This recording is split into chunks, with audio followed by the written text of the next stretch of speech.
పోవాలి, మనల్ని మనమే ఎదిగేలా చేసుకోవాలి. మన కోసం ఎవరు వచ్చి గొడుగు పట్టరు.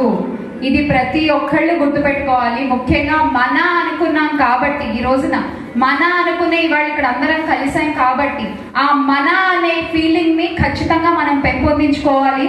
ఇది ఒక బాపట్లకో, ఒక చీరాలకో, ఒక ప్రకాశం జిల్లాకో లేదా పల్నాడుకో కాదు. ఎక్కడ రెడ్డి కుటుంబ సభ్యులు ఉంటారో ఆ ప్రతి కుటుంబంలోనూ ఈ మన అనేటువంటిది ఒకటి పెరగాలి ఖచ్చితంగా. అంటే మన కులాన్ని ప్రేమించుకోవాలి, ఎదుటి కులాలని గౌరవించాలి. ఇది నా మోటో. సో మన కులాన్ని మనం ప్రేమించుకోవాలి, ఇతర కులాలని గౌరవించాలి.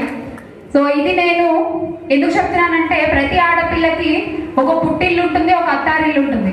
కానీ నాకు రెండో పుట్టిల్లు నా అత్తారింటిగా రెడ్ల ఇళ్లలో నాకు దొరికింది.